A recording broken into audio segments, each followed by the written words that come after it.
नमस्कार दोस्तों, मैं फिर आपके सामने प्रेजेंट हूँ एक नए सवाल के साथ। चूँकि ये सवाल हमारे और आपसे बहुत ही जुड़ा हुआ है, इसीलिए और इस बिहार से, खासकर इस बिहार से बहुत जुड़ा हुआ है। तो अभी हम लोगों ने क्या देखा है कि एक न्यूज़पेपर का हेडलाइन कल 2 दिन से फेसबुक पे सब जगह आ रहा है कि शुभम कुमार हमारे बिहार के 20 साल बाद ऐसे टॉपर हैं जो बिहार के रहने वाले हैं।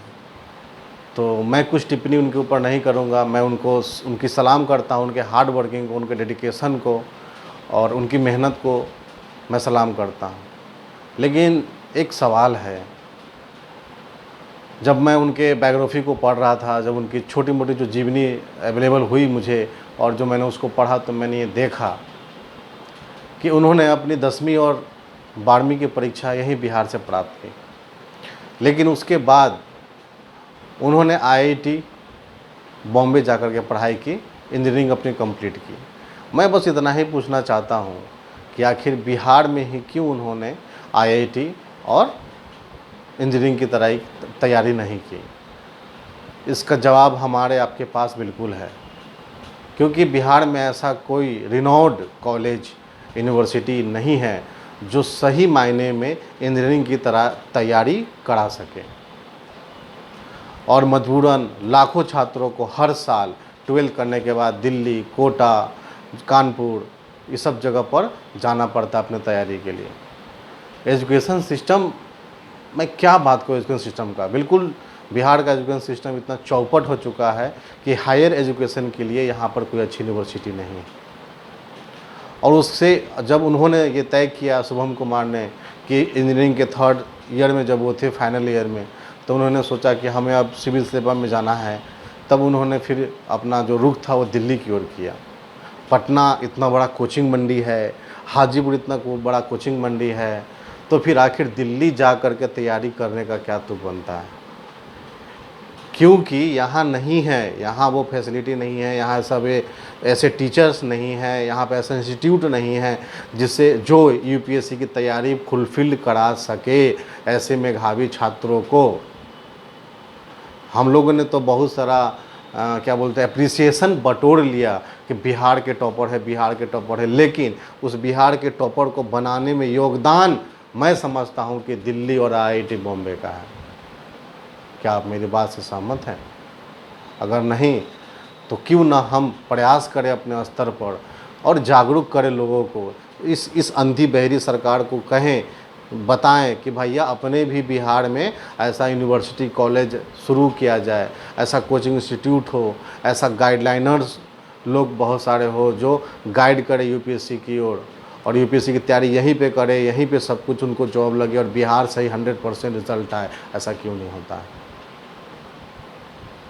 मैं आपको बता देता हूँ बिहार की क्या स्थिति है। बिहार में एजुकेशन सिस्टम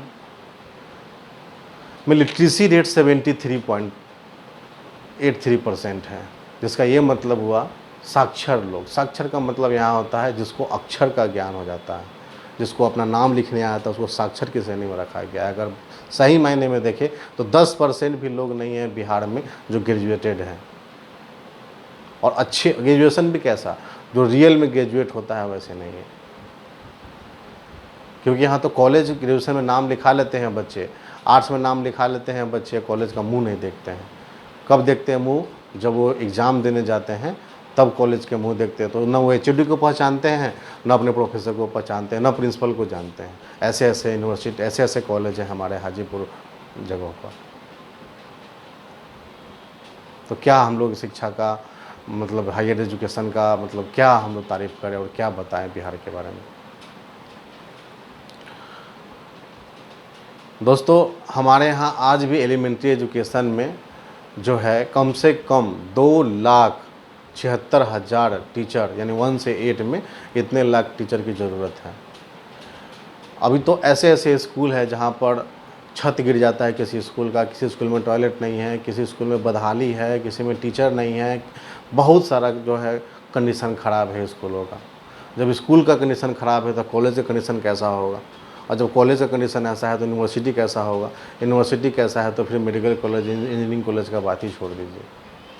तो मैं ये सवाल पूछता हूँ, आप सभी लोगों से, इस बिहार से और उस बिहार के युवा लोगों से जो पढ़ाई करते हैं, अब सोचते हैं कि बिहार में रह करके उनका तकदीर बदल जाएगा, उनका फ्यूचर बदल जाएगा और यहाँ तैयारी करके वो अपने भाग्य का निर्माण कर लेंगे, तो मुझे लगता है कि वो अंधेरे में हैं, क्योंकि बिहार में ऐसे कोई ज़्यादा अपॉर्चुनिटी है नहीं जो हाईएस्ट पोस्ट तक आपको पहुँचा सके। इक्का दुक्का जो है उसमें भी बहुत समय लगता है लोगों को तैयारी करने में।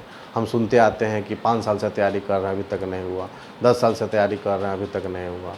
और अगर इंस्टीट्यूट का भी काम होता है, इंस्टीट्यूट का अपना रिस्पॉन्सिबिलिटी होता है कि जो अपने पास जो बच्चे रखे हर साल उसका रिज़ल्ट दे, कुछ न कुछ रिज़ल्ट दे, कुछ न कुछ रिज़ल्ट दे। लेकिन यहाँ पर मोटी मोटी फीस ले करके, 50,000 फीस ले करके, 1 लाख फीस ले करके बच्चों को कोर्स तक नहीं कंप्लीट कराया जाता है, तो कैसे आईएएस और बीपीएससी का एग्ज़ाम क्लियर करेंगे। तो हम लोग को क्या करना है, बचना है ऐसे इंस्टीट्यूट से, और हम सब को ऐसा व्यवस्था बनाना है जिससे कि हम बिहार में ही रह करके, बिहार में ही अपने पूरी पढ़ाई करके और बिहार से ही कोई एग्ज़ाम निकाल करके अपना फ्यूचर को बना सकें। मैं सलाम करता हूँ शुभम कुमार को, जिन्होंने अपनी मेहनत से यूपीएससी टॉप किया है। और हमारे बिहार में भी ऐसे भी मेधावी छात्र हैं जिनको एक गाइडलाइन की ज़रूरत है। 10 में से 8 बच्चा, 7 बच्चा यूपीएससी टॉपर बन सकता है, इतने मेहनती होते हैं बिहार के बच्चे। आई थिंक सो, अगर सही गाइडलाइन दिया जाए और सही एजुकेशन दिया जाए, सही मार्गदर्शन दिया जाए, तो अपने देश का, अपने राज्य का, अपने ज़िला का, अपना परिवार का नाम रोशन कर सकते हैं। तो ये सवाल है, इस सवाल का उत्तर आप मुझे बताइए, कमेंट में लिखिए कि क्यों बिहार में जन्म तो लेते हैं बिहार में, लेकिन पढ़ते हैं दूसरे स्टेट में जा कर के, ऐसा क्यों? और ऐसा है तो फिर क्या करना चाहिए, कैसे इसका सुधार होगा। फिर मिलते हैं अगले वीडियो में। बहुत बहुत धन्यवाद।